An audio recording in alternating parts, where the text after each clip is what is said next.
Golden Radio Hour. There's a town in Montana Territory where it's against the law to carry a gun. The sheriff lives by this order, but because of it, other men can die.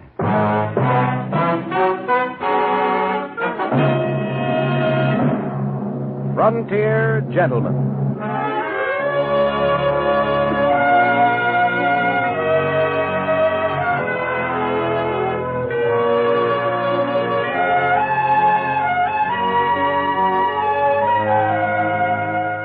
Herewith, an Englishman's account of life and death in the West.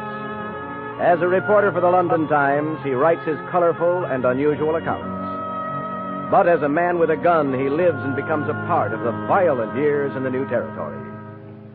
Now, starring John Dehner, this is the story of J.B. Kendall, Frontier Gentleman.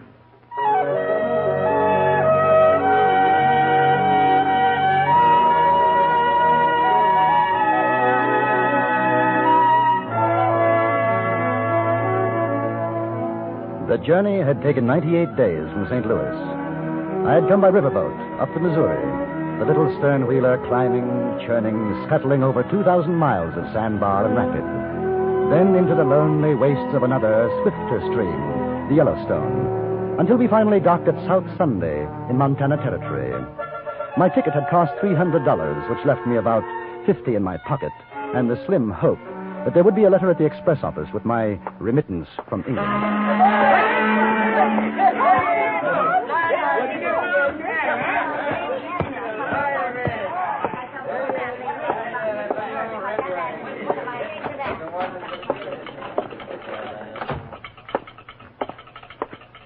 Afternoon. Just in off the boat? Right. I wonder if there's a letter for me, J.B. Kendall. Kendall, any trouble on the way up? I hear the Sioux been kicking up their heels. Sitting bulls making big medicine again. Don't sound good. We didn't see any. Kendall, you English, ain't you? Yes. I figured by your talk. Don't see many of you in these parts. Nope. Nothing for you, mister. You're sure? It's rather important. From England? Nope. Nothing. Maybe tomorrow on the overland, though. They say, you planning to stay a while? I think so. Better get and register then. Register? Over to Sheriff Clanton's office. There's a notice on the wall, maybe missed your attention. All strangers to South Sunday will, within 1 hour of arrival, register at the office of the sheriff or be prosecuted. That's Clanton's orders. Surprised you missed the signs. They're all over. Thank you. Well, that's all right. Wouldn't want to see you in trouble. This ain't the healthiest town in the territory, not for strangers. Oh, any particular reason? What? Oh, excuse me. Afternoon, Mr. Farley. This here's Mr. Kendall just off the boat. I was telling him about registering. Now, that's a good idea. Dick Farley is one of the sheriff's deputies. Helps keep South Sunday law-abiding. Big job. What's your business, Mr. Kendall? Oh, you might call me a jack of all trades. I might. I do a little writing for a London newspaper, you know. An Englishman's view of the Wild West, that sort of thing. We don't take to strangers.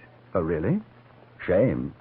I've been looking forward to my visit. Yeah, well, now, you've seen it. You know what it's like, so supposing you get yourself back on that boat and try up the line to Rosebud at Junction City, huh?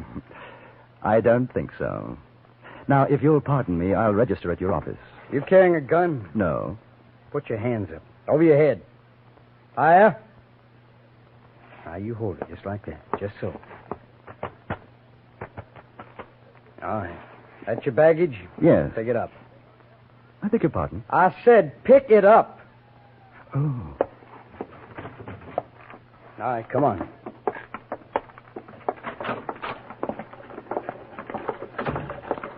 Tell me, Mr. Farley, how did your town get its name?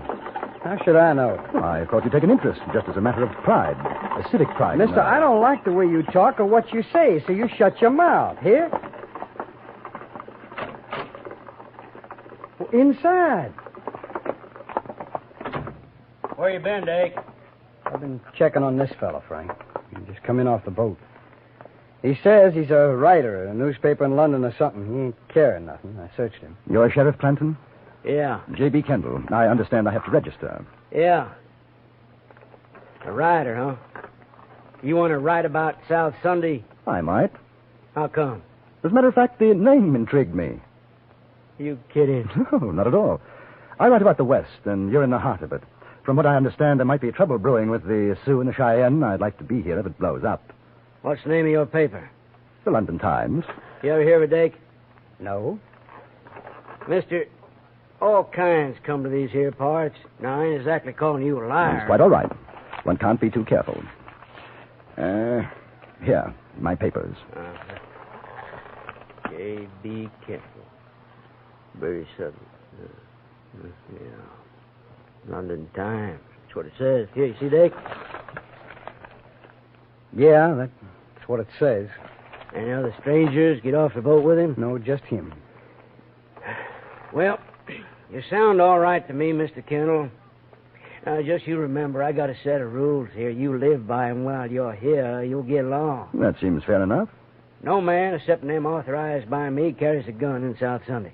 That way we don't get a bunch of crazy, liquored-up miners and the like shooting up the place. It seems the usual thing for a man to be armed in most places. It ain't usual here. It's against the law. Oh, I see. You got yourself fixed up at the hotel? No, not yet. Well, then you going over to the Empire, Mr. Kendall. You tell them Frank Clanton send you. They'll take care of you. Very good of you. Dake, take a look at his baggage. Right. Well, you're going to search my luggage? That's right, mister. There are no guns in South Sunday, not worn or hidden. That's a law. I haven't got one. I sure am glad to hear it. I like a peaceable man. Yes, sir. A fella like you might think of settling down here in South Sunday. The quietest little town in Montana Territory. It's an opportunity for a man. Well, I'll keep it in mind, Mr. Clanton. There ain't nothing in his bags. Well, now, Mr. Kendall, you enjoy your stay here. Anything you want, you just ask me. And, I'd appreciate it, sir, if you put my name in your paper. Whatever you want to say is okay with me. My hotel room was a palace in comparison to the cabin on the riverboat. After cleaning up, I went downstairs to the saloon bar in the hotel, ordered a drink before dinner. The place was practically empty, but I wasn't alone for long. Hi. You're the English fella, aren't you? Kendall? Yes, that's right. I'm Lila. I work here. Frank Clanton said be nice to you. I'm being nice. You want to buy me a drink? It's on Frank. Oh, delighted. Bartender. Champagne, Harry. Yeah. Frank says it's not ladylike to drink whiskey. Hey, what'd you do to that man? I never seen him like this. He thinks I'm going to write about him for my paper. Are you? More than likely. You going to write about me, too? If you want me to. I'm Dake Farley's girl. Dake doesn't like you. He got mad when Frank said to be nice to you. Does everybody in South Sunday do what Clanton tells them to do? Sure. Why? Here's a drink. Well, good luck.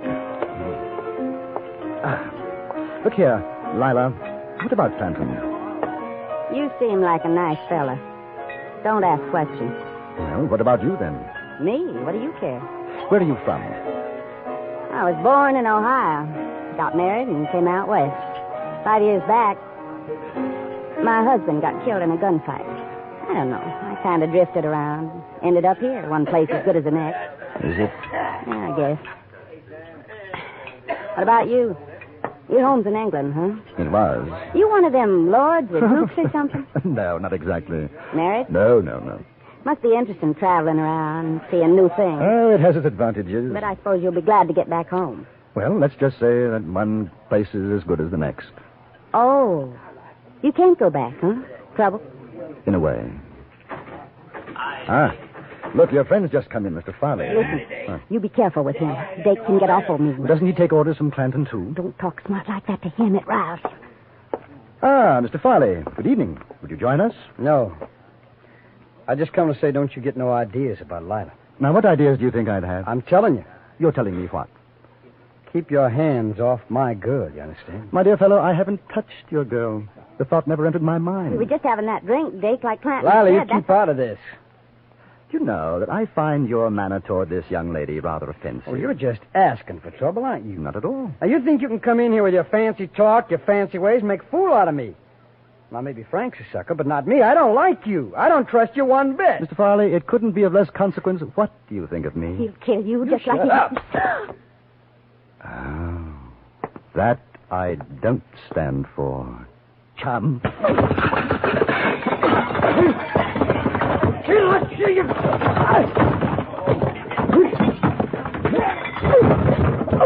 Oh, my nose. My nose. Imagine it's broken. Now, if you don't mind, I'll relieve you of these. A chap of your disposition has no right running around with even one gun, let alone two. Hand up, will you? You should have killed him. What on earth for? Listen, there's two more besides Dake and Clanton. They'll get you. You won't have a chance. I think you'd better clear out before Mr. Farley starts bleeding. He's not going to be in a very nice mood. Where are you going? Down to Mr. Clanton's office.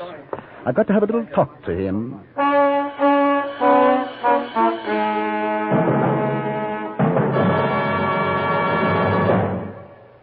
In a moment, we'll return to Frontier Gentlemen. Who gets the last word? It all depends on who's playing CBS Radio's fascinating game Tuesday evening with Dr. Bergen Evans. A regular panel member is the witty and erudite John Mason Brown. Other guests vary from week to week. This Tuesday, they'll be Gary Moore and Lael Wertenbaker. These bright people take off from language questions sent in by listeners and cover all sorts of fascinating ground before one or another of them ultimately gives you the last word on the question. Get the last word this Tuesday when it comes to you over most of these same stations. And now we return you to Anthony Ellis's production of Frontier Gentlemen.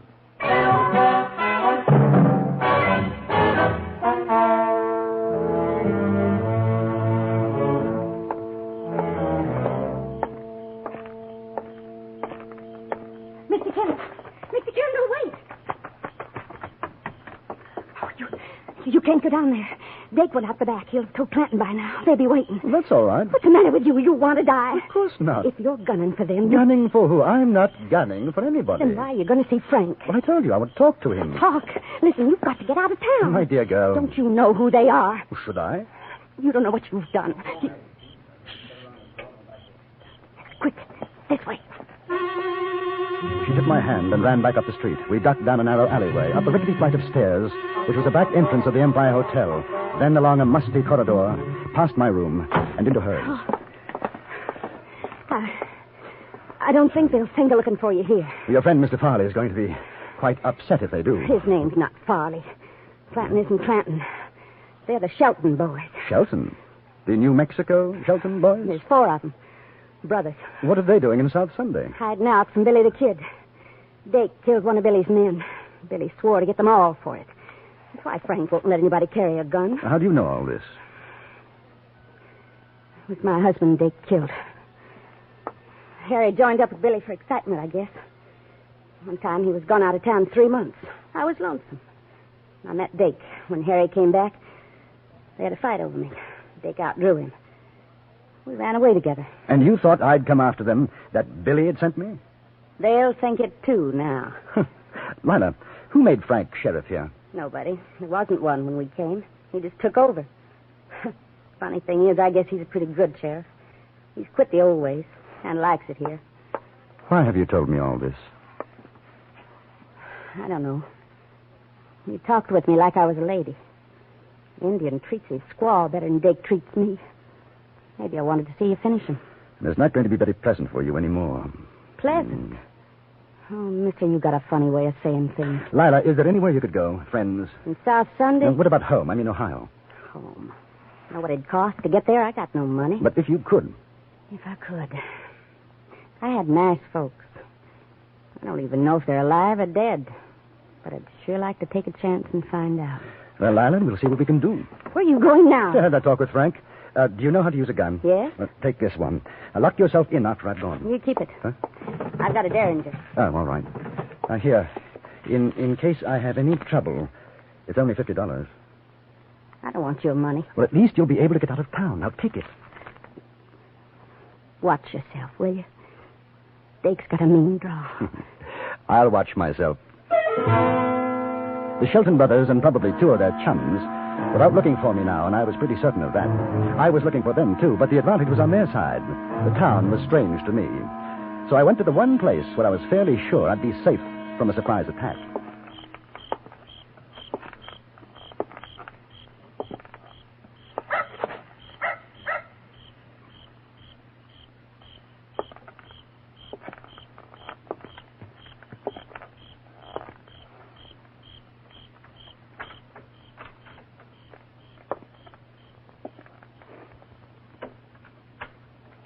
Sheriff ain't here. What are you...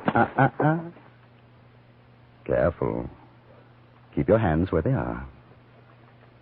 You're Kendall? I'm Kendall. Billy the Kid sent you. Now listen, You may very slowly, carefully unbuckle your gun belt and let it drop to the floor. If you try to be foolish and brave, I shall be delighted to shoot you in the stomach. Not me, Mr. Kendall. You see, just like you say. Which Shelton are you? Monroe. Very well, Monroe. I wish you to walk to that cell in the far corner, go in, and close the door behind you. You will then stand with your back to the door. You wouldn't kill me. Oh, yes, I would.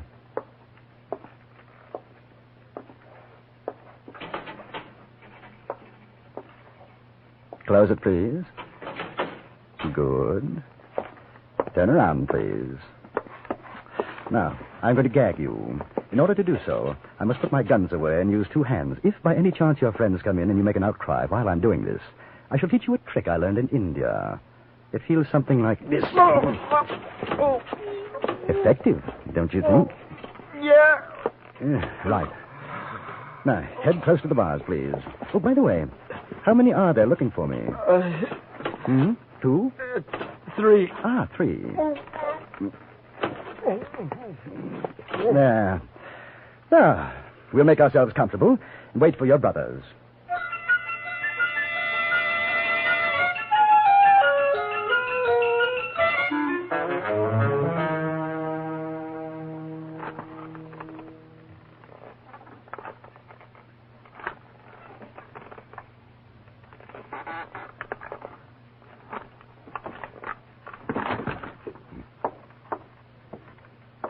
They're coming. Now remember what I told you, Monroe. Not a sound. Hand up! We know you're in there. Blast. Hand up! You hear me? Is there a back door? Come out with your hands up.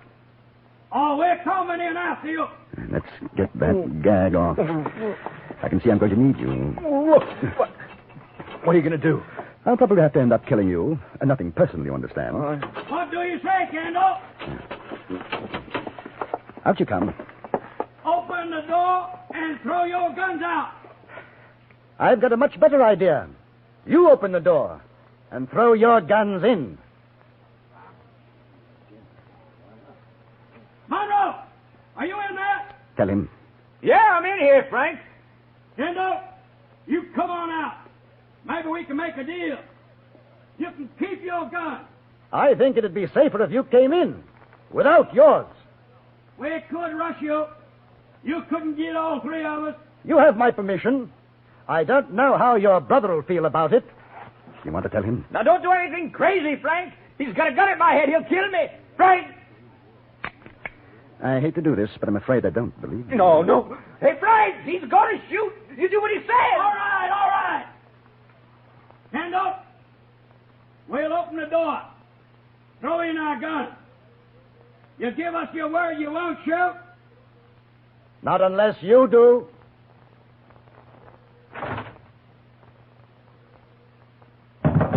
One, 2, 3. Any more? No. We're coming in now. Well, a pleasant family reunion. The brothers Shelton. Keep your hands where I can see them, won't you? Now look. Kid made a mistake about what happened down south. Dake didn't mean to kill Lila's husband, did you, Dake? I drew him, that's all. Yeah, that's the way it was. Lila knows it was a fair fight. She'll tell you. Speaking of Lila, I hope she's well. Oh, she's fine. Now, we got no fight with the kid or you. Now, why don't we all go on down to the saloon and have a drink, huh? Talk it over. Oh, me and my brothers have been living a nice, quiet life up here. We don't want to make no trouble. Get him, Jake! My arm! Frankie! Completely dishonorable and most unwise. Frankie! Any more hidden armaments? You going to kill us? It depends. Mr. Shelton, have you got $500? Yeah, I reckon so. Lila wants to go home. That's about what it'll cost. You have the money here. Yeah, I was going to say. Well, sure, she could take the boat out when it leaves in the morning. Ain't that so, Dave? Sure, she could. Get it.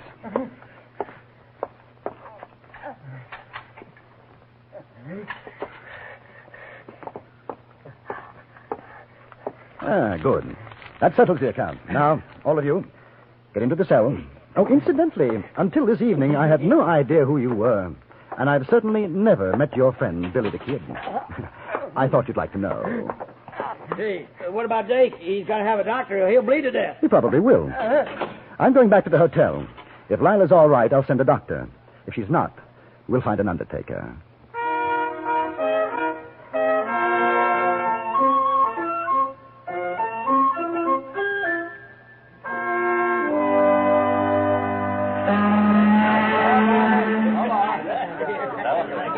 I want to thank you, Mr. Kendall. It's nothing, Lila. Good luck. You ever come Ohio way, you look me up. You hear? I'll remember that. Oh. You're a gentleman. I'll never forget you. Goodbye.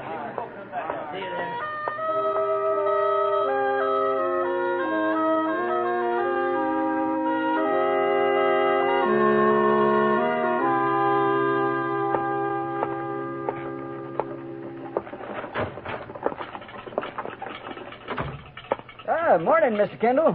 Hear about the trouble last night? Yes. Sure must have been something. According to the sheriff, a whole gang rode in trying to shoot him up. A gang? Yep.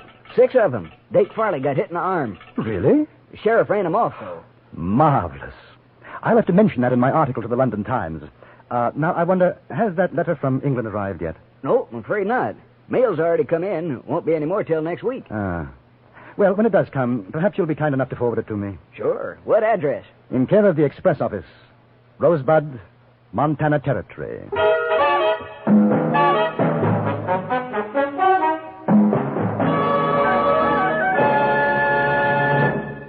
Frontier Gentleman was written, produced, and directed by Anthony Ellis and stars John Daner as J.B. Kendall. Featured in the cast were Jack Crucian, Virginia Gregg, Stacey Harris, Harry Bartell, and Barney Phillips. Music was composed and conducted by Jerry Goldsmith.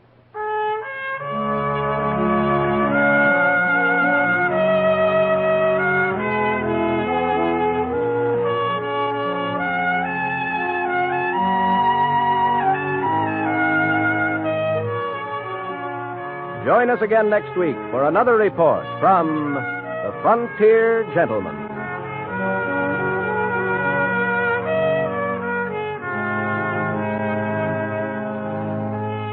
Johnny Jacobs speaking. This is the CBS Radio Network.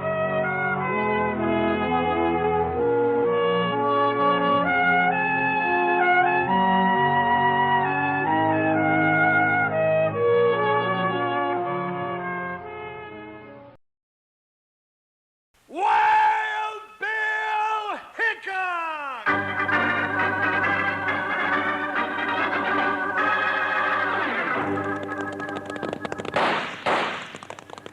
Hiya, folks. Hold on to your hats and pass those Kellogg's Corn Pops. 'Cause here comes Guy Madison as Wild Bill and his pal Jingles, which is me, Andy Devine. We got another rootin' tootin' Wild Bill Hickok adventure story for you from that great new cereal with the sweetening already on it, Kellogg's Corn Pops!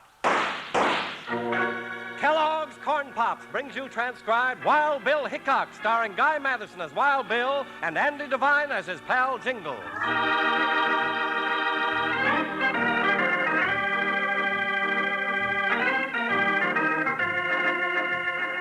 The stagecoach road to Flat Rock winds through country that's wild and uncivilized, but at the moment all is peaceful.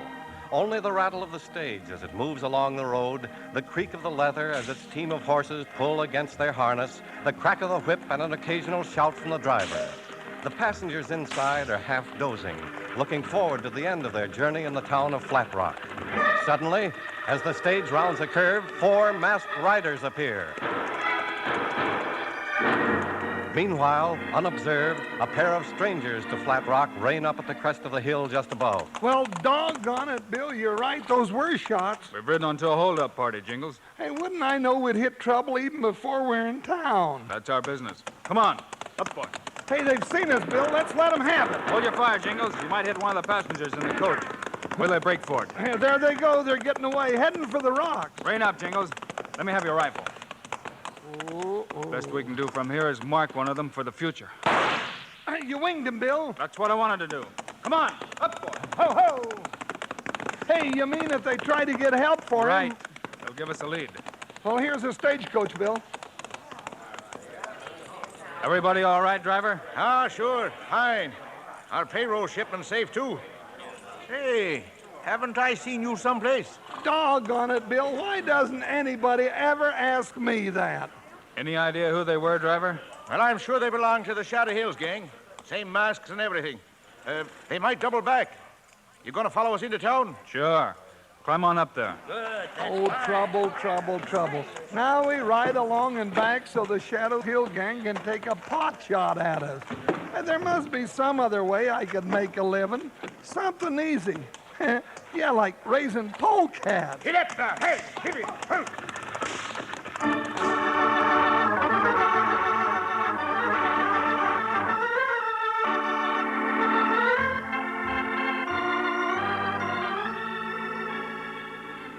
I want to thank you again, Bill, and Jingles. Oh, it was nothing at all. Are you sure there's nothing more I can do for you?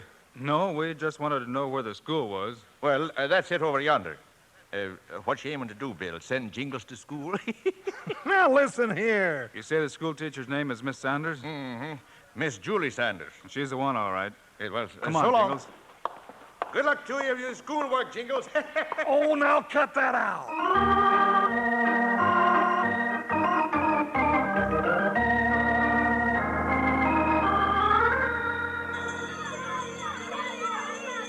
Mr. Hickok, I have to go in soon. It's time for school.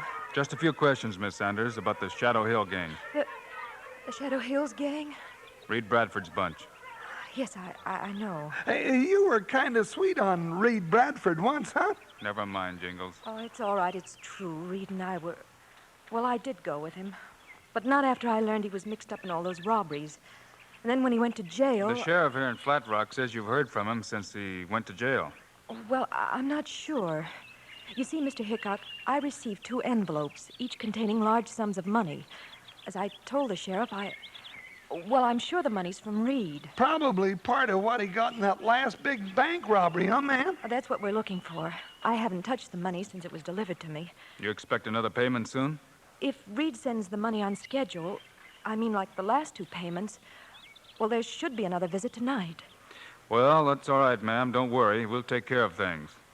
All right, Jingles, tonight when the mysterious stranger arrives, you and I will be in that schoolhouse waiting for him. Oh, you just leave it to me, Bill. Don't be no trouble at all for me to catch that hombre. You know, I was always catching things in school. A rap on the knuckles, wad of paper behind the ear. Why, once I even caught the measles.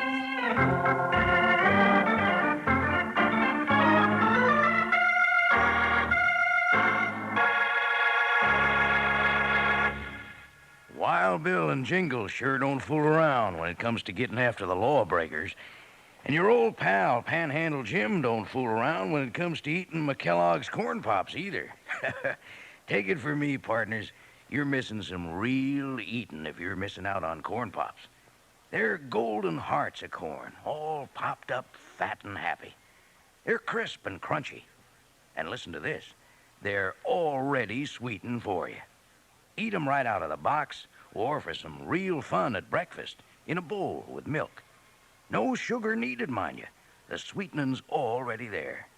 Yes, sir, you've never tasted a cereal as downright good as Kellogg's Corn Pops. Now, tomorrow, sure, you'll want to saddle up and ride for the store. Load up on Kellogg's Corn Pops so you'll have plenty around for breakfast and snacks. Now, here's what you'll read on every box of Kellogg's Corn Pops. Kids love Pops, moms love Pops, and Pops love Pops. You can bet your boots they do. Now, let's get back to the show.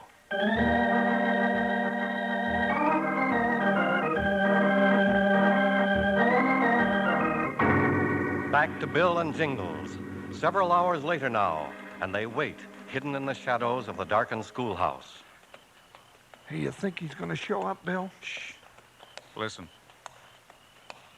Get back. Well, I'm doing my best, but there's more of me. Quiet. That's funny. What? Oh, hey, look, Bill. He's stopping out in front. Hey, now he's putting something in the school mailbox. I know the money from Reed Bradford, you reckon? I think so.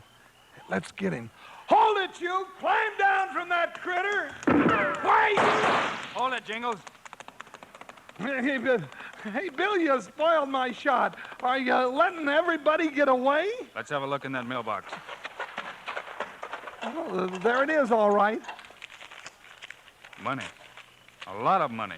Yeah, and a lot more hidden where we never will find it. I don't see why you didn't let me stop him, Bill. If you'd killed him, he couldn't have led us anywhere, Jingles. You got a couple of matches? Sure. Why? Strike a couple. I want to search the road out here. Oh, search the road. Oh, well. Hold them down closer. Over here now. Come on. Over here. What? I thought that horse dropped a shoe when I was coming up the road. Huh? Dropped a shoe? It was so quiet, and his hoofbeat suddenly sounded different to me. Hey, come to think of it, why... Here's the shoe, Jingles. Now, we'll just see if that blacksmith in town gets a little visit soon.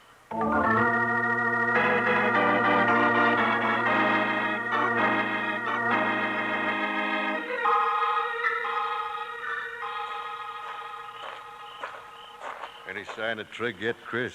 Yeah. How's Shorty? That bullet he stopped this afternoon ain't doing him any good, that's for sure. It ain't doing any of us any good. If he hadn't gotten himself plugged, we'd be miles away by now. Hold it. Hold it, Chris. Somebody coming. It's Trigg. Oh, hold it. Yeah, about time you got back. Well, where's the doc? He's out of town, over to Willow Creek. Won't be back till morning. All right, that settles that. We ain't waiting. We're moving on. Shorty ain't in no condition. I don't care if he is or not. It's too risky staying here. Well, okay. Only Reed wouldn't have... I don't care what Reed would do or wouldn't. I'm running this outfit now. Sure, Chris. I only meant that your brother... My brother's in jail, and he's going to stay there a long time. Now forget him. Come on, let's start moving. Maybe you won't be so anxious to move on after I tell you who I saw in town a little while ago. Huh? Who'd you see? Our old friend, Pop Willis. Pop Willis? Say, we ain't seen him since he left the gang back at Abilene, right after the law caught up with Reed. So Pop Willis is in Flat Rock, eh? Well, that's mighty interesting. Him and Reed always was pretty close, Chris. Reed trusted Pop when he didn't trust us. Yeah. Hey, you know, Trigger, I always had a hunch Reed told Pop where he'd hidden that money. I figured the same all along. Well, do we move on or don't we? We move, but not too far from Flat Rock. I know just the place, an old hideout of Reed's. The caves behind the waterfall in Dutch Canyon. Let's go. Hold it, Trigg. Shorty, Dave, and me are going to the cave. You're riding back to Flat Rock. Keep your eye on Pop Willis. I want to know every move he makes.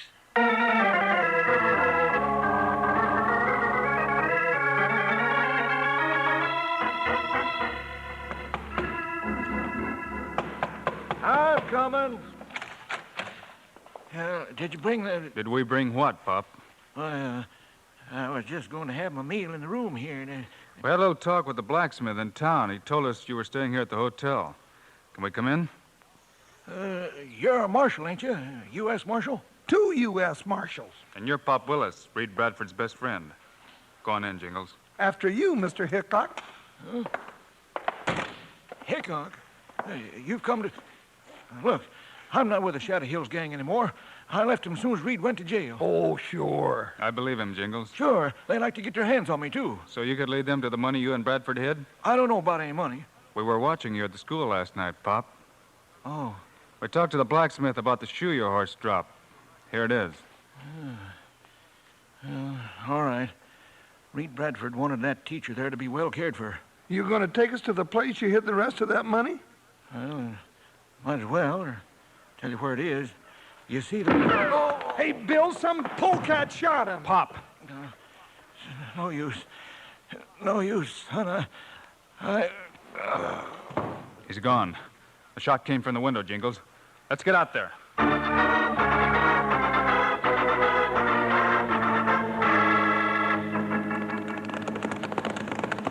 Ho, ho, ho. No use, Jingles. Our killer had too big a start. Yeah, trail gets away from us just down the river there. Right. We'll ride up the canyon just on the chances he swung off at the waterfall. Well, he's around here somewhere. Sure. I'll bet the whole gang is. Somewhere. Oh. Come on. Up, boy. Up.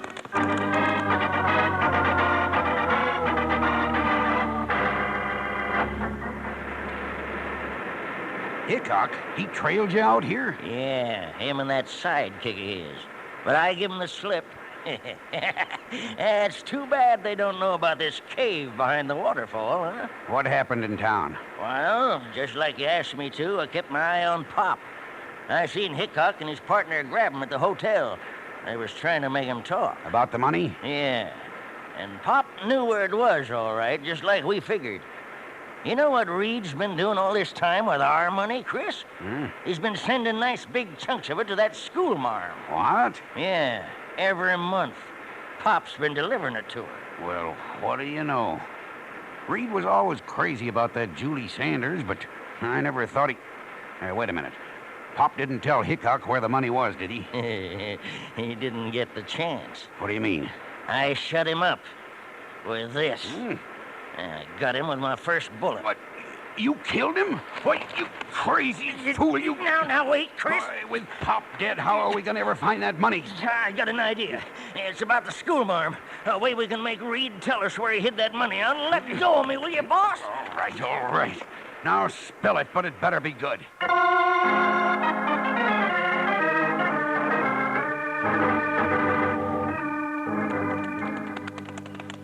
Doggone it, Bill, that hombre's given us the slip. No sign of him anywhere. Afraid you're right, Jingles. We'll forget him for now. We got more important things to do back in Flat Rock, like paying a visit to Miss Julie. What for? We don't know how long the killer was standing at the window of that hotel. He might have heard a lot. You mean about Bradford sending all that money to the schoolmarm? Yeah. Reed sure must have been plumb loco about that little filly to do that. And it stands to reason he wouldn't want anything to happen to her. That's right, but... Hey, wait a minute. Yeah, I'm thinking if that gang could get their hands on Julie Sanders, it'd be a way of forcing Reed Bradford to tell him where the money is. Why, them low-down ornery polecats. Well, what are we waiting for? Let's go. Ho-ho!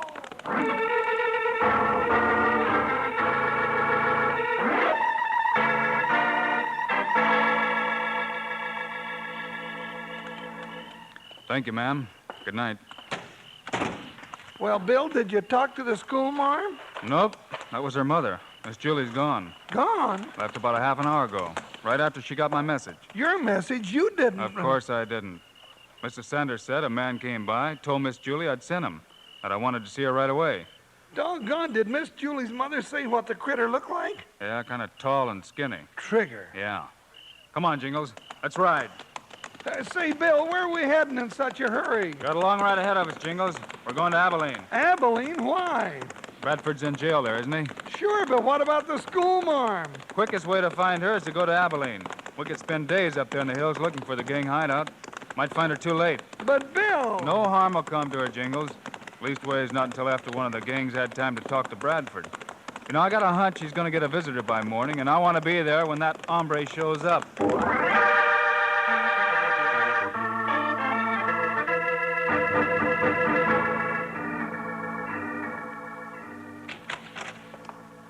Morning, Sheriff. Yeah, well, doggone, Wild Bill Hickok. I thought you was over in Flat Rock. Howdy, Jingles. Howdy, Sheriff. Well, what are you two doing over here in Abilene? Got a little business to take care of, Sheriff. Reed Bradford had any visitors this morning? Yeah, Bradford? No, nobody's been around. Why? When that visitor shows, let me know right away, will you? Yeah, why, sure, Bill. Bill. Yeah, say, that looks like... Chris Bradford, Reed's brother. The visitor I've been expecting, Sheriff. Say, any place we can get out of sight? Don't want him to see us. Sure. Room back there. Help yourself. Okay. Don't close the door all the way, Jingles. Leave it open a crack. Here he comes, Bill. Morning, Sheriff. Good morning, Mr. Bradford. I'd like to see my brother, if you don't mind. Reckon I don't. All right, just hang your guns on that peg. There you are, Sheriff. Wasn't aiming to break Reed out. Yeah, well, I didn't say you was. Come on. He's in his cell back here. Hey, what do we do now, Bill? Nothing. We just wait, that's all. Just wait. Hey, I'd sure like to know what the Bradford brothers are going to be talking about. I sure would. They'll talk about the hidden money, mostly. But if Reed hasn't told so far... I got a hunch he'll talk now.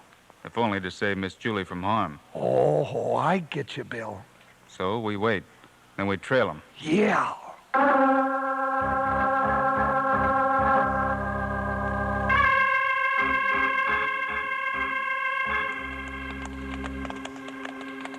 Ease up, Jingles.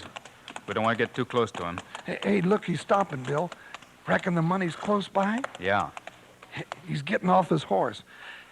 Heading for that big cottonwood just off the trail. Come on. We'll go the rest of the way on foot. Easy. We don't want him to hear us. Hold it. I think he heard us. He's looking this way. No, I don't think so. Look. He's reaching under the tree. He's after the money, all right. Yeah. Stuffing something in his saddlebags. Do we get him, Bill? No, we'll just stay on his trail. We've still got to find Miss Julie, and I'm hoping he'll lead us to her. Yeah, but if he don't lead us into an ambush first.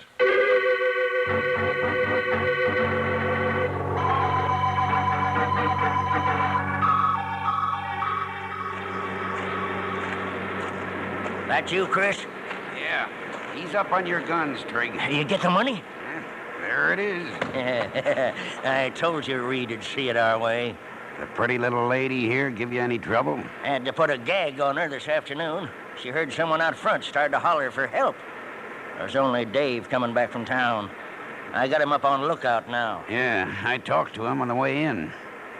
I ain't sure, but I got a hunch I was being followed. If that's so, Dave will be ready for whoever it is. Well, what's the matter, lady? That gag uncomfortable, huh? Sure. We'll take it off when we're good and ready. Chris! Dave, I wonder if... Yeah, what is it? Got a couple of visitors, Chris. Caught these two hombres sneaking around outside the waterfall. Howdy, Bradford. Well. Wild Bill Hickok and his partner. Nice place you got here. But for a boy of my size, well, it's a little snug. Keep 'em covered, Dave. Look who's come to pay us a visit, Miss Sanders. The great Wild Bill himself. I got plans for you, Mr. Hickok. For you and your friend. Yeah, I got plans. And I don't think you're gonna like those plans at all.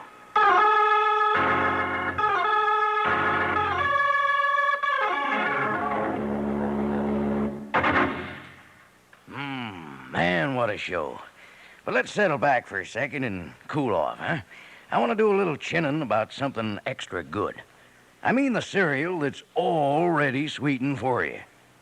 Now, you know that vitamins and minerals in the food you eat are mighty good for you, help make you real healthy. Well, Kellogg's Corn Pops, delicious as they are, contain B vitamins, vitamin D, with important minerals and food energy, too. That means you can eat all you want. And the reason you'll just keep on eating them is 'cause those golden hearts of corn are puffed up big and smiling with flavor. And they're already sweetened for you. Eat 'em out of the box or out of a bowl with milk. But don't use any sugar, 'cause the sweetening's already there, and plenty of it. And that silver-like bag inside the box is really something. It's pure aluminum. Keeps Corn Pops fresh up to 10 times longer. And your mom can use it to store things in the refrigerator or for wrapping sandwiches. Yeah, partners, best of all, and already sweetened for you, are Kellogg's Corn Pops. You know who loves Pops. Kids love Pops, moms love Pops, and Pops love Pops. Right, partners. Now let's sashay on back to Wild Bill and Jingles.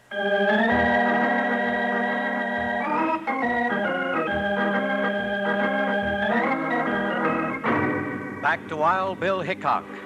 It's a few moments later now. Bill and his friend Jingles, at the point of a gun held by a member of the Shadow Hills gang, have been led into the cave hideout to face Chris Bradford. Yeah, Mr. Hickok. I'd say you'd come to the end of your trail, you and your partner. Dave. Yeah?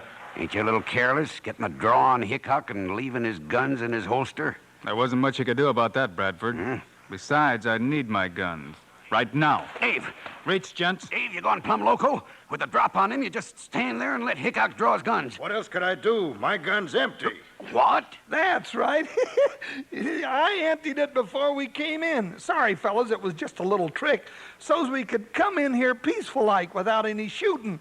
We didn't want to take the chance of the lady getting hurt. You're not getting away with it. Don't move, Trigger, or you'll get the same.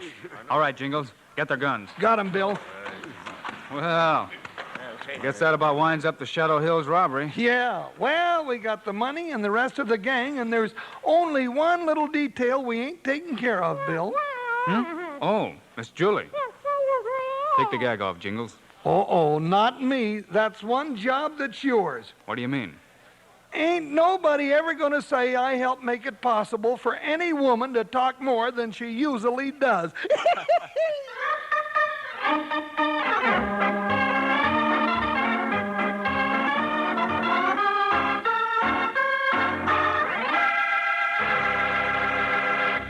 And now, here are the stars of Wild Bill Hickok, Guy Madison, and Andy Devine.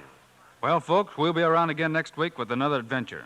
So, hope to see you then. Right, Andy? Yeah, that is if I don't start raising polecats in the meantime. Andy and I also hope you'll remember to get Kellogg's Corn Pops. Right. It's the great new cereal with the sweetening already on it. You bet it is. Andy and I think Corn Pops are great. So long. See you next week.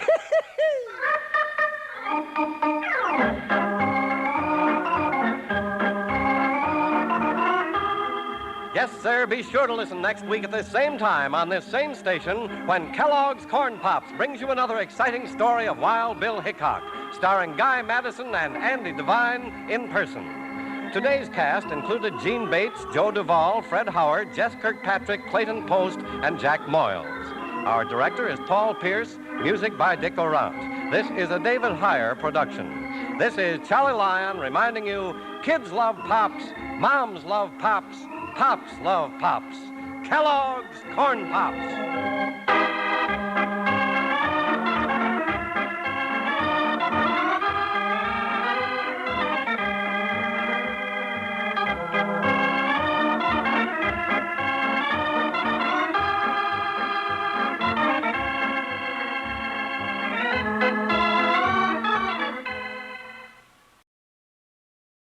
The great chief of the Sioux Indians is Sitting Bull. He's a rather difficult chap to meet, especially when he's planning for war.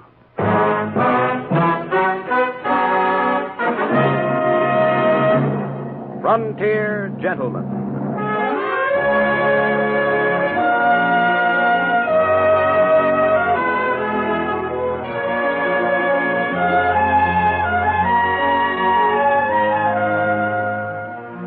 Herewith an Englishman's account of life and death in the West. As a reporter for the London Times, he writes his colorful and unusual accounts. But as a man with a gun, he lives and becomes a part of the violent years in the new territories. Now, starring John Daner, this is the story of J.B. Kendall, Frontier Gentleman.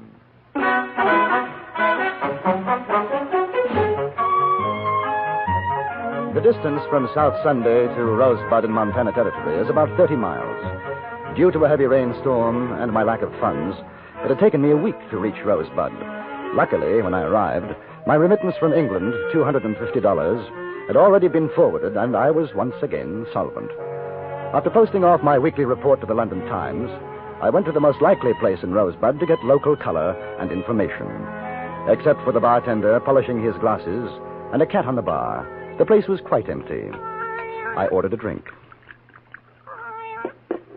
2 bits. Thank you. It's all right. Hush up, cat. Where are you from, mister?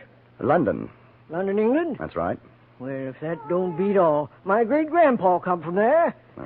Jackson Beeson's the name. J.B. Kendall. Well, howdy. How do you do, sir? Tell me, Mr. Beeson, what's the situation with the Indians these days? Well, now you come to the right place for that bit of news. Oh, get away, cat. Yes, sir, we're going to have trouble. You can thank your stars that we got General Gibbon here keeping an eye out. I hear tell Custer's on his way, too. Oh, bad as that, huh? Worse.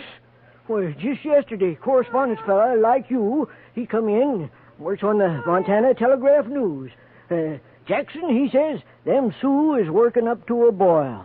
Oh, it's going to be wicked. Mighty wicked. Do you think it'll mean war? I don't have to think. I know. You cat, get out of here. Go on, get out.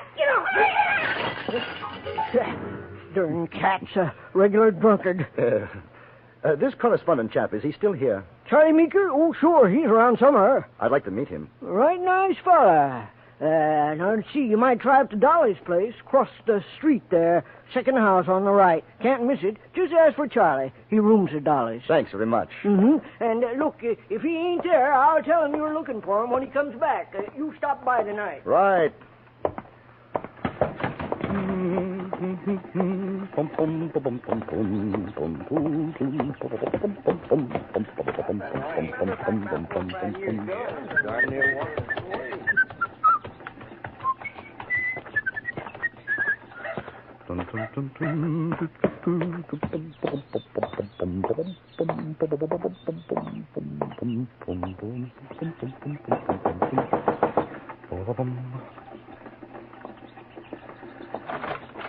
Well, hello, early bird. Good afternoon, madam. This is Dolly's place? Why, sure it is. You come on in. Ah. It's nice and warm inside, honey. Yeah, I'm looking for a gentleman named Charles Meeker. Charlie, what do you want with him? Oh, well, I was told I could find him here. The bartender... Oh, Jack Beeson sent you. Yes. Well, all right. Well, step inside. I'm freezing my... Mary! Go wake up Charlie. There's a fella here to see him. I guess you better wait in the parlor. Say, now, I hope you'll forgive the looks of this room. Some of the boys got a little rowdy last night. We haven't cleaned it up yet. Not at all. Charming. You're new in Rosebud, ain't you? Yes. Well, that's nice. That's real nice. I can see you're a gentleman. It's always nice to meet a gentleman. Sit down. Make yourself comfortable. Mr. Kendall. Well, Mr. Kendall. You're a friend of Charlie's, huh? No, we've never met. Well, he's a nice boy. He's real nice. He sure never forgets me. Anytime he's in these parts, he brings old Dolly a present. Can I get you a drink? No, thanks just the same. Hey, you ain't a dominie, are you? Dom? A preacher? Oh, no. Well, I sure do admire to hear you talk. I wish you'd say something else. Somebody looking for me, darling? Oh, this here's Mr. Kendall, Charlie boy. All right. How do you do, sir? Well, you got business to talk, so make yourselves at home. It's sure been a pleasure, Mr. Kendall. Maybe you'll call again. Thank you very much. You'll have to excuse me, Kendall. I just woke up. Big night. Oh. And a big head. What can I do for you? I understand you write for a newspaper, Mr. Meeker. Charlie. Yeah, Virginia City, Montana Telegraph News. I know. I do some correspondence myself for the London Times. Hey, I'm proud to meet you. May I return the compliment? Look here. Is it true what I've been hearing, these rumors about a Sioux uprising? Yeah, more than rumors. It's coming. Well, this chief, Sitting Bull, have you ever seen him? Once. A few years back. Big council between one of our government commissions and the Indians. Oh, I'd like to meet him. See him, you know? No, not a chance. Not anymore. A while ago, maybe, but those Indians don't trust the white man now. I tell you, they're getting ready for war. Is there any way to make contact with him? Probably. There's plenty of Indian scouts, interpreters hereabouts who could, but for a white man, it'd be worth his scalp. How would one go about it? Are you serious? Completely. Do you know where I could find him? I got a pretty good idea. You want a drink? No, thank you. There's talk of a whole lot of Indians moving off the reservations, going up Tongue River country. Might be headed for Sitting Bull's camp. How far would that be? 30 miles, maybe. Now, listen, mister. When the Sioux go on the warpath, the best place for you and me is someplace else. Well, do you think you could find me one of those Indian scouts? Someone to guide me to Sitting Bull's camp? You mean it, don't you? Absolutely. What a story. Interview with Chief Sitting Bull? It's crazy. They'd kill us, sure. No, Kendall, the best thing for you is to talk to some of the old-timers. They'll tell you about him, and then you can send your report in on that. It's a whole lot safer.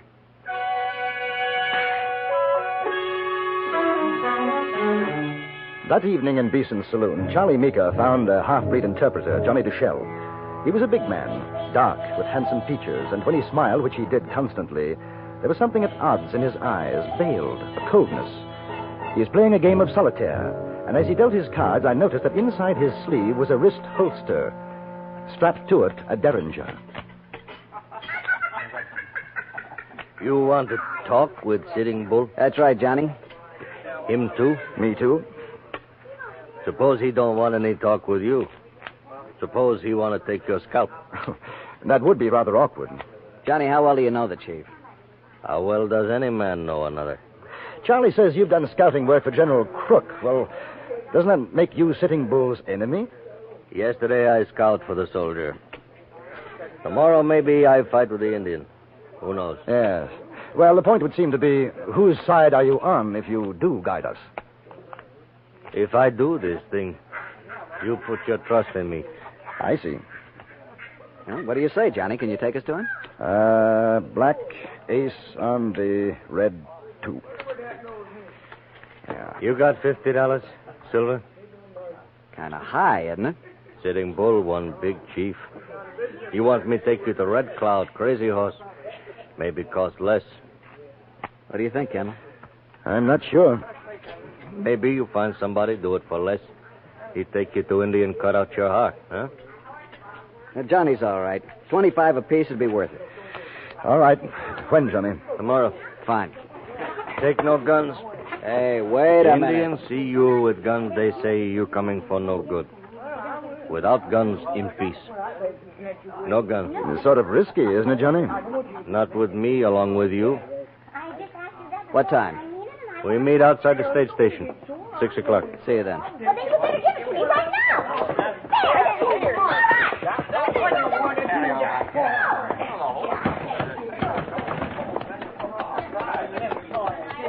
Well, you still want to go? I'm not sure about that, fellow. That's a chance you take these days. We can back out. No.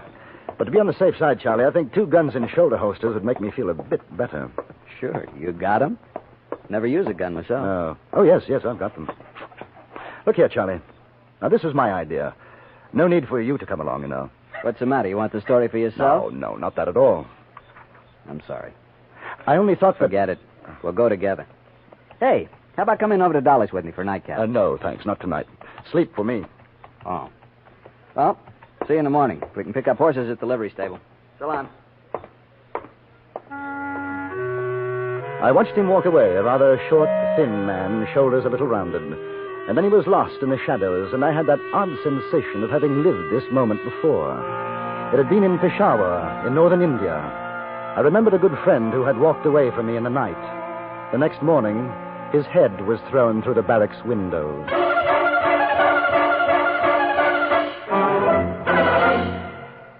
In a moment, we return to Frontier Gentlemen. Laugh and the world laughs with you. Cry and say, where'd everybody go? Chances are they've taken off in the direction of CBS Radio's Peter and Mary show. Peter Lindhays and Mary Healy have a magic way of banishing the blues. Their amusing notions about practically everything, the easy way they sing their songs, and the exciting personalities who visit them all make CBS Radio's Peter and Mary show a cure for the blues. Listen for them on most of these same stations tomorrow. And now we return you to Anthony Ellis's production of Frontier Gentlemen.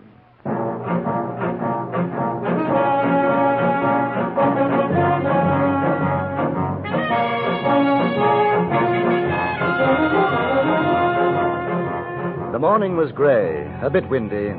We left Rosebud at 6 o'clock and rode steadily toward the southeast. I could see no sign of a gun on our guy, Johnny Duchelle, but his bulky jacket could have hidden an arsenal. For perhaps over an hour, we didn't speak.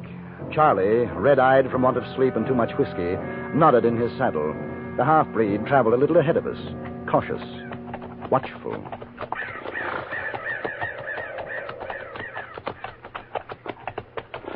Hey, Kendall. Yes? Never drink Dolly's rot gut. I won't. I can take the pepper, even the tobacco juice she puts in it. But that whiskey... You know, we had a cure for your complaint in India. Oh? Curry powder, ginger, a snake's head, preferably a cobra, a big spoon of sugar, stew the whole thing in a pot of strong tea, and then drink it down.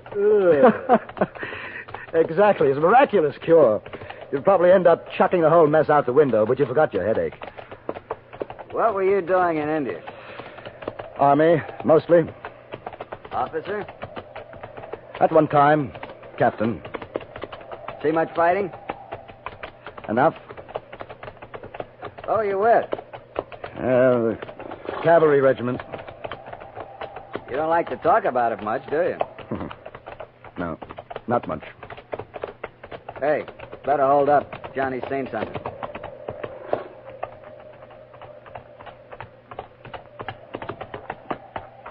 In timber.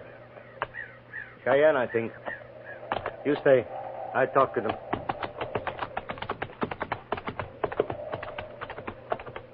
How many? Can you see? 5 or 6. Might be others in the woods. You know something funny? I'm scared. Think about your headache. No, thanks. Too close to my hair. You ever see a scalp man? No. But I shouldn't worry. The tribesmen do much nastier things to get their trophies in India. Johnny must know them. Look. All very friendly. Hello. They must have given their blessings. You think so? Either that or Johnny's made an arrangement with them to cut our throats. He looks happy enough. That tall wolf and his brave. They will ride to the council. Tell of our coming. Glad to hear it. We go on now. Johnny smiled, turned away, and we rode on. I had the distinct feeling that he knew exactly what he was doing, and we didn't. Another hour passed. If there were more Indians about, we didn't see them. The terrain was becoming more rugged, and when we reached a narrow stream, Johnny called a halt. We rest the horses. All right. I think I'll get myself a drink. Water, that is. Funny, we haven't seen any more Indians, Johnny. They all at great council. You seem pretty sure we won't be attacked. I told Tall Wolf you come in peace.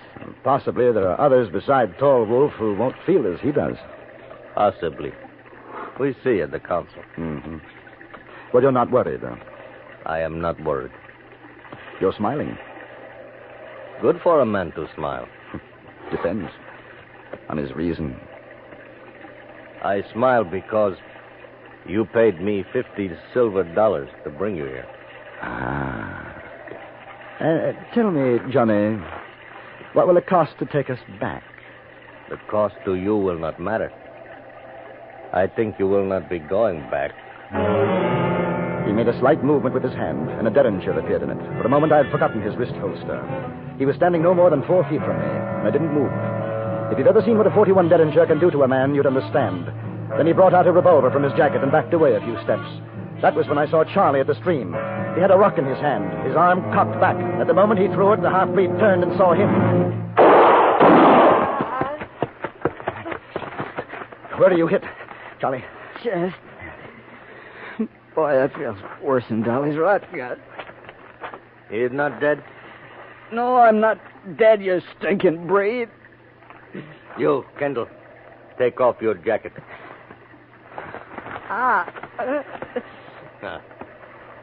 Untie those shoulder holsters. Let them fall to the ground. Move back. Stop. You both got more silver. Give it to me. I'll spit in your eye first. I told Tall Wolf I take you to Sitting Bull as my prisoner, alive. He will think well of me, give me place of trust. Your own mother wouldn't trust you, Johnny. With much silver, 2 horses, even a stinking breed will be important man. Give it to me. You'll find a bag in my jacket. Good. Now, you both, you walk. I ride behind. Can you get up, Charlie? Sure. Yeah, I'll help you. It's my fault. I should have done something sooner. I wasn't sure about him. Walk. Cross the stream. Follow the trail. Come on. Lean on me.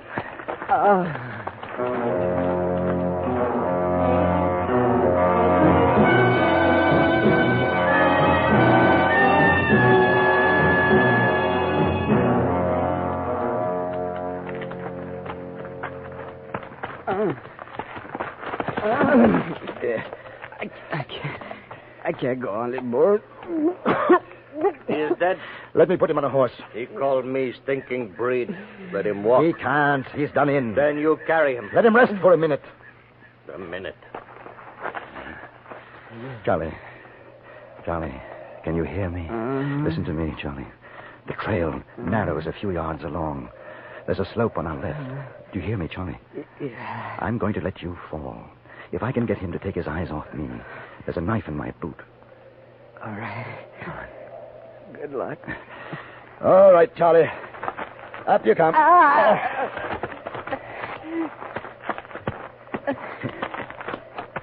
Getting close, Charlie. Now, when you fall, keep your head down in case he starts shooting. What a way to die. I could hit Dolly's right now. If we get back alive, I'll join you. About 10 more steps, Charlie.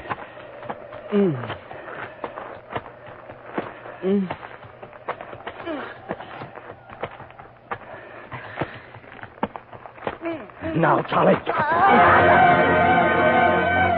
For a moment, I had a glimpse of Charlie sliding, falling down the hill slope. Then he disappeared into the underbrush. I turned to face Johnny Duchelle, the knife in my hand. Johnny was standing in his stirrups, craning his head to see over the trail's edge. He was no more than 15 feet from me. It must have been the horse shifting its weight that disturbed my aim. I threw, and the knife struck high on his shoulder. He half fell from the saddle, and I ran for him.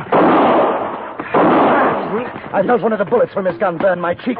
Then we were rolling down the hill. Somewhere on the way, he lost the gun, but the knife was stabbing. Cutting at me.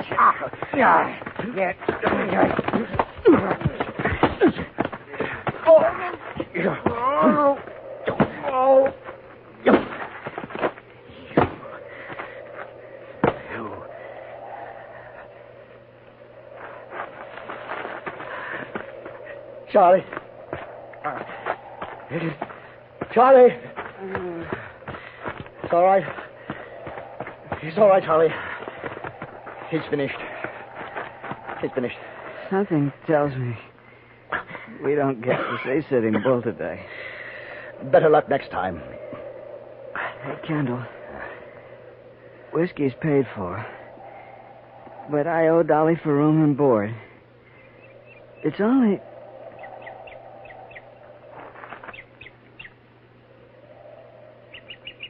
Charlie? Charlie?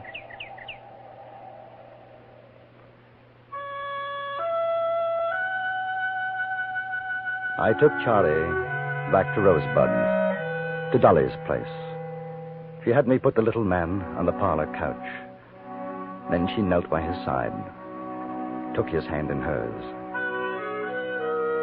Charlie boy, it's Dolly. This was my place, mister, like the one I never had. My good, bad boy. Dolly misses you, Charlie boy. Wake up, son. Most of Rosebud attended the funeral of Charles Meeker. I sent the story to his own newspaper, as well as to the London Times. And for Charlie, I decided to stay on in Rosebud, to have another shot at a meeting with Sitting Bull.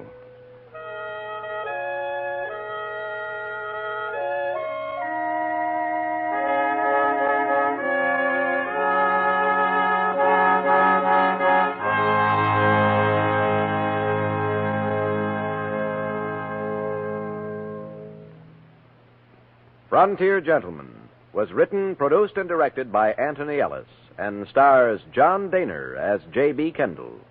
Featured in the cast were Jeanette Nolan, Lawrence Dobkin, Harry Bartell, and Junius Matthews.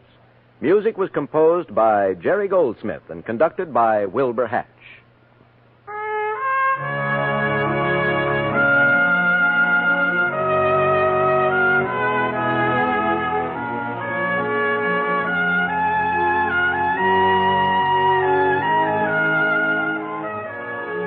Later today, you'll have 5 more engrossing dramas waiting for you on CBS Radio, starting with Suspense, which today stars Herbert Marshall.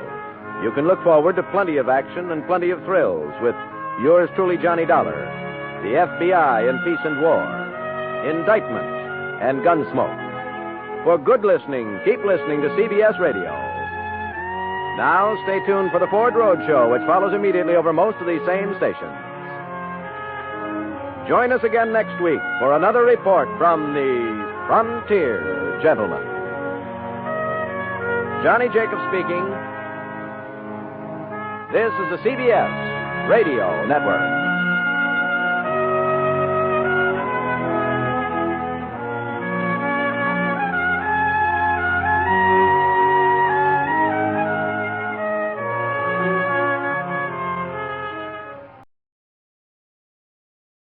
Wild Bill Hickok!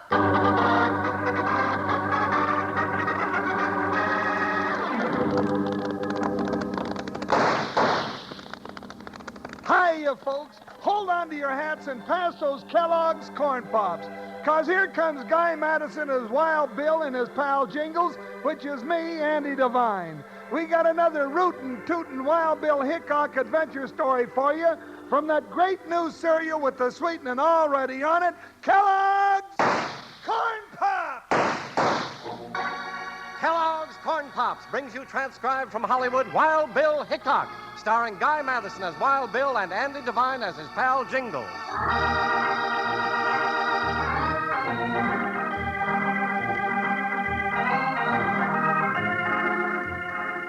It took civilization a long time to reach the little old western town of Red Rock, and the last 100 miles was the toughest. That's where the rugged trail ran through Rawbone Gulch, up over Rattlesnake Ridge, and down across the Gila River into Mohawk Valley.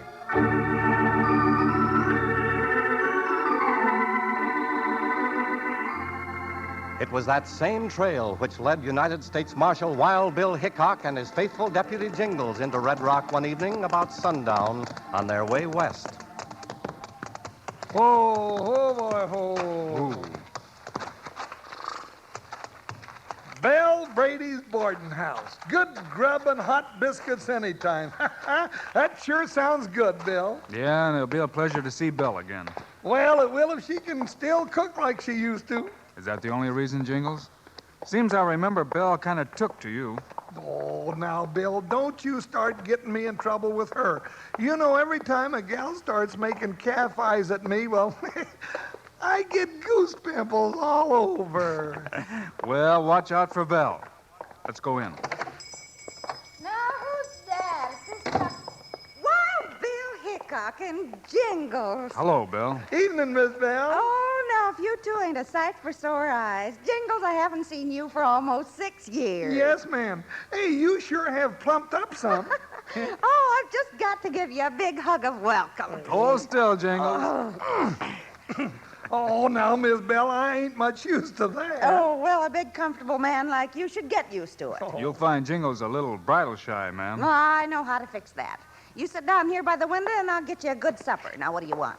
Well, what have you got, ma'am? We've been on the trail so long. I worked up an appetite that had just put a bear to shame. Well, I got some ham, some lamb, pork roast, pickled pig's feet, short ribs, prime ribs, T-bone steak, goulash, potatoes, boiled and fried, onions, boiled and fried, turnips, tomatoes, and 2 kinds of pie. Now, what do you have? Oh, why, that'll be fine, ma'am. What'll be fine, Jingles? Well, just what you said. Oh, I declare, Jingles, you haven't changed a bit. All right, just cool your heels a minute, and I'll bring it all.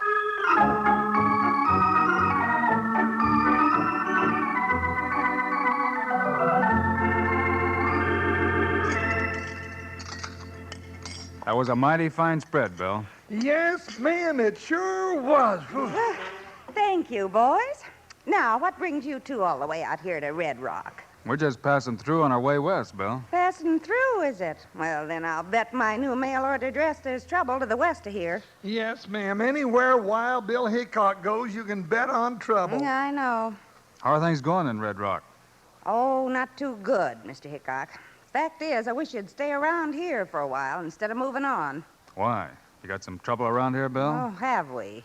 We've got a bunch of gold thieves nobody can catch. Gold thieves? That's what I said. You mean they don't steal nothing but gold? Well, ain't that enough when half the folks around Red Rock depend on the high-pocket gold mine for their living? How long has this been going on, Belle? About 3 months, and that's too long. Mr. Hickok, I'm pleading with you. Stay around Red Rock and see if you can help us. Oh, don't you do it, Bill. We got to get You that. hush up, Jingles. Yes, ma'am. Please, Mr. Hickok. If there's any man in the West who can smoke these varmints out in the open, it's Wild Bill Hickok. All right, Bill. Maybe we can kill 2 birds with 1 stone. 2 birds? What do you mean, Bill? I don't... Mr. Hickok, ain't those your horses? Bill, some polecat stealing our horses. Come on, Jingles. Hey, come back here with those horses. Let him have it, Bill.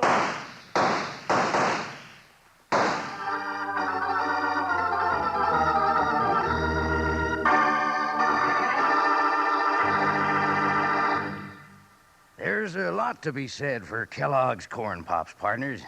But the best way to know about this wonderful two-way cereal is by munching a few mouthfuls yourself. Yes, sir, you can eat Kellogg's Corn Pops 2 ways. One way is right out of the box like I'm eating them now. A real tasty snack with a sweetening already on them. Now, the other way to eat Corn Pops is out of the bowl with milk. But remember what I said about the sweetening. Don't go pouring any sugar on them. They're already sweetened for you. Tasty, puffed-up hearts of corn all ready to go. And your mom's going to let you eat all the Corn Pops you want, 'cause they're good for you. So if you aren't already settled back enjoying Kellogg's Corn Pops right now, you better hit the trail for the store tomorrow and get a load of them. You'll need plenty, 'cause everyone in your family, Pop and Mom too, are going to like them. Yes, sirree. Kids love Pops, Moms love Pops, and Pops love Pops. Now, in a little while, we'll say that together. Right now, let's get back to Wild Bill Hickok.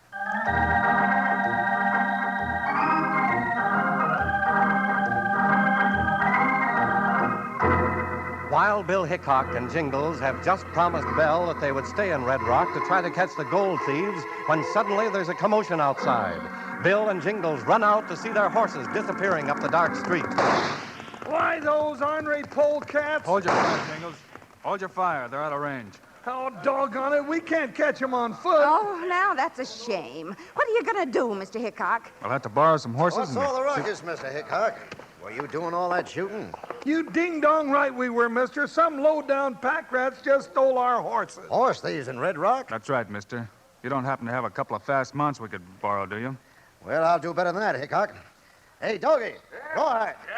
Couple of jaspers just rustled the marshal's horses. Take some of the boys and round them up. Okay, Mr. Taggart, we'll get him. Now, that's right nice of you, mister. It's nothing at all. Rest easy, Marshal. Boys will have your horses back before you know it. Well, thank you.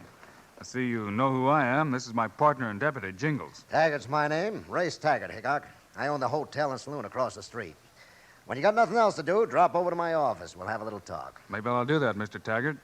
I've been told there's trouble in Red Rock, and now it seems I'm in the middle of it.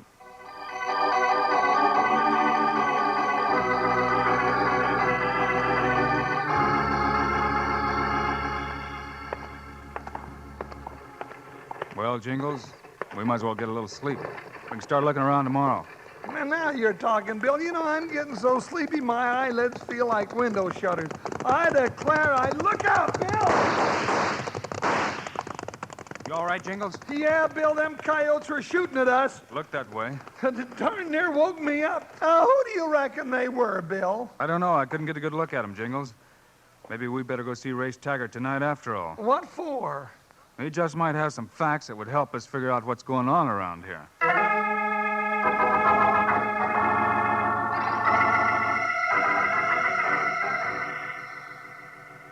Hickok, I didn't know you were headed for these parts, but I've been thinking about sending for you for some time now. That's so? What was your reason, Mr. Taggart? Well, somebody's been stealing the gold we hauled down from the High Pocket mine. Why, Bill, that's just the same thing that... Jingles, let's just listen to Mr. Taggart. You heard this before, Hickok? Well, just a rumor. Well, it's true. Mike McGinty, he's our wagon driver, has been held up 4 times in the last 3 months. We've lost over $40,000 in gold. $40,000? Why, that'd buy me half the land in New Mexico. Who's pulling these stick-ups, Mr. Taggart? If I knew that, I'd have plugged them long before now. I own half the High Pockets. It's my gold they're taking off that wagon. Half of it, anyway. You own half the mine? That's right. The other half is owned by my 2 partners, Shad Martin and Al Jackson. Well, do you trust them? Now, Jingles, that's As not a matter right. of fact, Hickok, Jingles might not be throwing too wide a loop at that. Shad's all right, but I've been watching Jackson for some time. Mr. Hickok! Mr. Hickok! Mike McGinney's just come in from the mine road. He's been robbed again of all the gold. Holy horn toads, Bill. While we've been sitting here chattering like a couple of silly chipmunks, somebody's gone and robbed McGinney.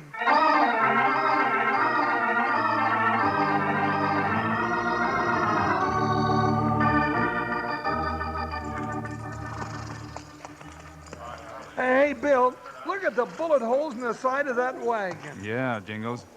Let's see what the driver has to say. Sure, here he is. You the driver of this wagon, mister? Yeah, that I am, Bo. I'm lucky to be here to tell you so. Mike McGinty's the name. Who be you? Hickok's my name, United States Marshal. Be you the one they call Wild Bill Hickok? Some folks do. And then if you're so all-fired wild, why weren't you on hand when them bushwhacking howl hoots held me up and took my strong box with the gold? Now, just a minute here, Pop. Watch out who you're talking to like that. Hold it, Jingles. Who's your bear grease friend, Hickok? My deputy, Jingles. Blowed up like a poison pup. Better stand him in the creek before he founders. Why, you pint-sized salamander, hold your tongue, for I douse your rattling head in the watering trough. Jingles, go sit down while I ask McGinney some questions. Yes, go sit on a horseshoe nail. Doggone it, that little warthog can't talk to me like that. Now, Mike, how many men held you up? I don't know. Could have been 2 or 20. It was dark. Where'd they stop you? About 3 miles out of town to the north, near the Camel Humps. First, a burst of gunfire, then a voice says, "Hold the wagon!" And I hauls my string to a stop. Then what? Well, then another voice yells out, "Throw off the strong box with the gold." Man, I does. Then the first voice yells, "Now get them cayuses moving." And I does it with these varmints shooting up the wagon as I went. Never got close enough for me to see even a shadow of them. This has happened to you before, I hear. Yeah, it's a dad burn off and I'm getting to expect it. You got no idea of who's pulling these stick-ups? Nope. You mean you have no idea, or you just won't tell? Well, sometimes a man keeps his hide by keeping his mouth shut. And sometime a man goes to jail for the same thing. I'll see you later, McGinney. Right now, I've got a few things to catch up on.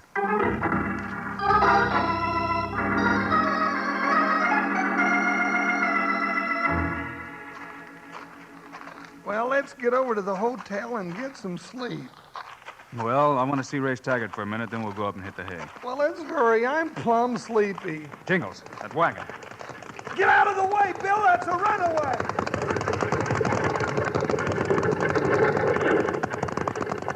Bill, that runaway team darn near got us. That was no runaway, Jingles. That man was driving those horses. He was? You mean he was trying to run us down? That's just what I mean, partner. That makes twice tonight somebody's tried to get us. You know, Bill, I'm getting the idea somebody around here don't like us. You know, you could be right. Come on, we'll go see Taggart.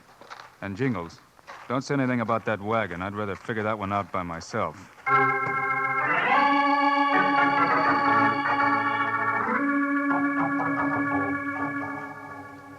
Well, Hickok, did you talk to McGinty? Yeah, I talked to McGinney, and I'm inclined to think he's a pretty smart boy. What do you mean by that, Hickok? He's smart enough to throw down a strong box full of gold instead of getting a stomach full of lead. And he's smart enough to keep his mouth shut. I guess that's the way he's lived so long. Well, now, if you ask I me... didn't, Jingles. Oh. Nothing more you can tell us about those gold robbers, is there? No, Hickok. I just know they're driving us out of business. I've been out of town a good deal, so I don't get all the dirt. But then being a detective is not my line. I leave that to men like you. Well, in the morning, I'll ride out to the spot where McGinney was held up, just to nose around a little. See you when I get back. Come on, Jingles, let's get some sleep. Now, that's what I like to hear. Featherbed, here I come.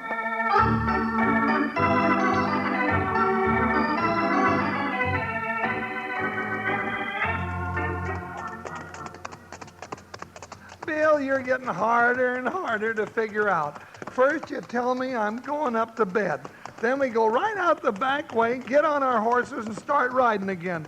I'm getting more saddle sores than my horse. Ooh, boy. Ooh. There's a spot, Jingles. There's the Camel Humps McGinney was talking about. Oh, what are we doing out here in the middle of the night? Jingles, would you recognize your horse's tracks among a lot of others? Why, sure I would.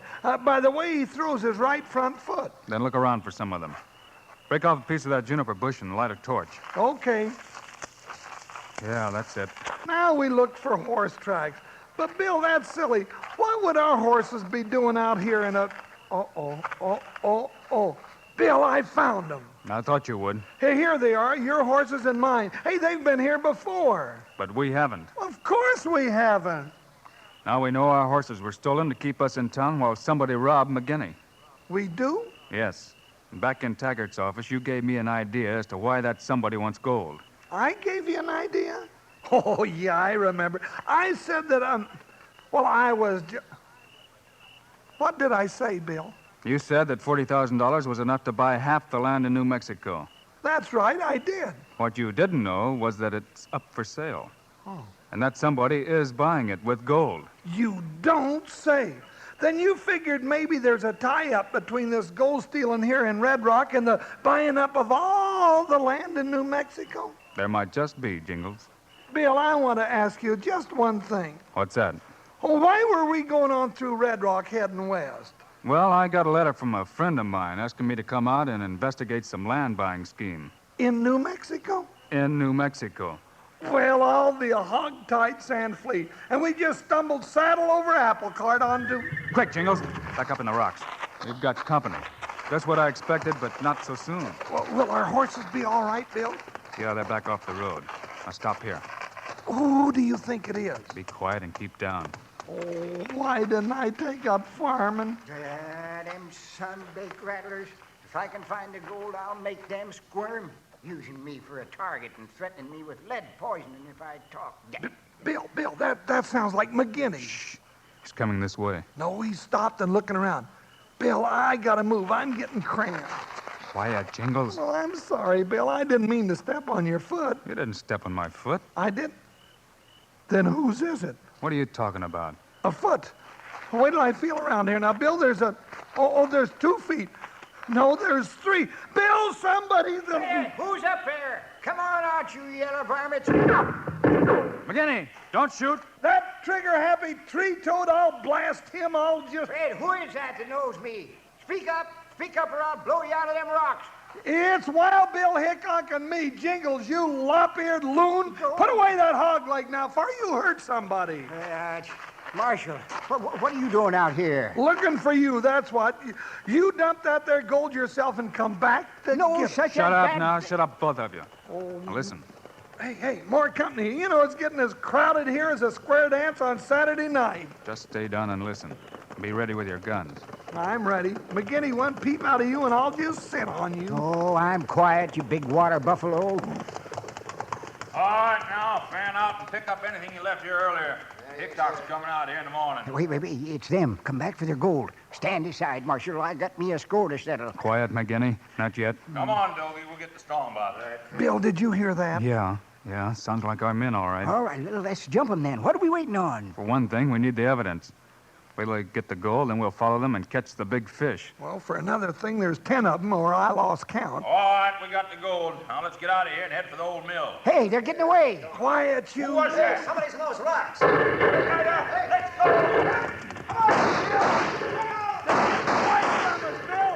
Well, let them go, Jingles. Are you loco, Hickok? Not yet. Now, Jingles, light a match. Well, all right, but I don't see... Holy horn toads, I plumb forgot about them 2 dead ones I left behind me. All right, McGinney. Take a look. Who are those 2 men? Them Shad Martin and Al Jackson, Marshal.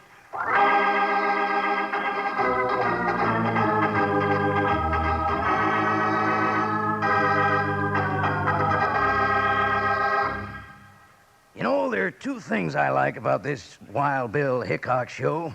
I like the excitement, and I like the cereal that goes with it. Kellogg's Corn Pops. Just finished a whole box of this wonderful eating cereal that's already sweetened for you. You know, Wranglers, Kellogg's Corn Pops are hearts of corn, all puffed up big and crisp, with plenty of tasty sweetening on them. Now, you can eat them right out of the box by the handful or out of a bowl with milk. But don't go putting any sugar on them. No, sir, because like I just said, they've already got the sweetening right on them. Now, all you ranchers who are eating them right now, take a look at the bag inside the box. Looks like silver, don't it? Well, that bag's pure aluminum. Keeps Kellogg's Corn Pops fresh up to 10 times longer. And your mom will like this. That bag's wonderful for storing things in the refrigerator, and you just can't beat it for carrying sandwiches in and keeping them fresh and tasty. Now, don't go settling for one box of corn pops. The way your family's going to go for 'em, you're liable to miss out on some. Get your mom to load up big. Then out of the box or out of the bowl, you can have all the Kellogg's corn pops you want. And you'll want plenty. You know who loves corn pops. Kids love pops, moms love pops, and pops love pops. Let's hustle on back to the show.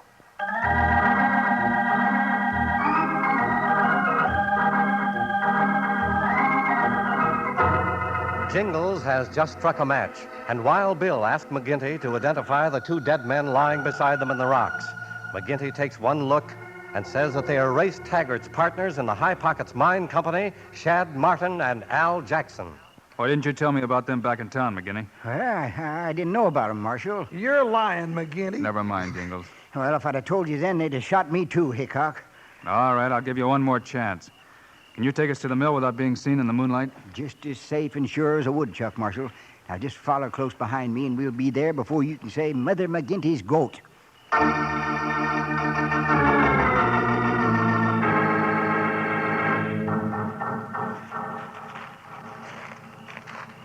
Here's the mill, Marshal. Bill, they're in there all right. Yeah. Listen. Just about the time we got the gold, this guy yells back up in the rocks. You lame brains. I've told you before to be careful. This guy Hickok's no fool. Yeah, you said it. And Hickok's hot on our trail. Why do you think I had you steal his horses? Just to cover this thing tonight. It was a payoff. Now we'll have to lay low until he leaves. Then we can all go to New Mexico and live like kings. The mine's played out. We've got all the gold. We've got Martin and Jackson out of the way. I'll take care of you all from here out. Not from where you're going, Race. You won't take care of them. Wait, Hickok! Shoot him, you fools! Now, don't anybody lose their heads. I got an awful itch in my trigger finger. And I'll get Hickok myself. That was your last bid, Race. Reckon you and your boys can load those boxes of gold on your horses and pack it back into town for us. Yeah, and then we can pack you all off to the calaboose.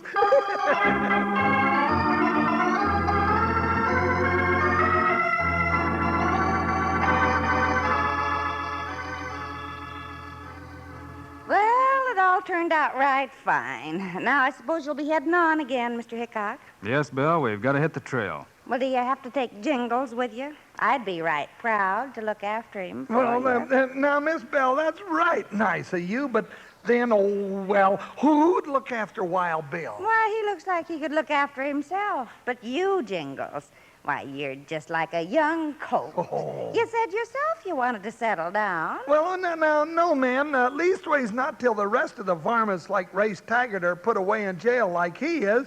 Now, come on, Bill, let's get to riding before I get talked into something I just can't talk my way out of.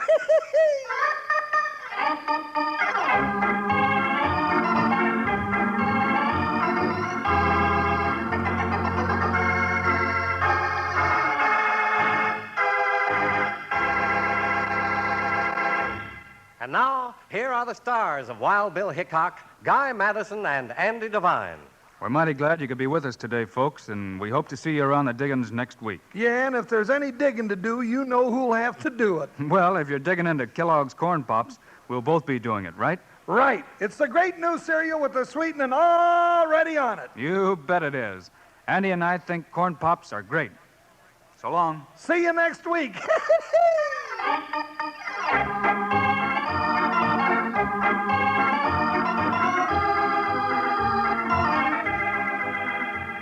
Yes, sir, be sure to listen next week at this same time on this same station when Kellogg's Corn Pops brings you transcribed another exciting story of Wild Bill Hickok, starring Guy Madison and Andy Devine in person. Today's cast included Virginia Gregg, Forrest Lewis, Lou Krugman, Barney Phillips, and Jack Moyles. Our director is Paul Pierce, music by Dick Orant. This is a David Heyer production. This is Charlie Lyon reminding you, kids love Pops, moms love Pops, Pops love Pops. Kellogg's Corn Pops.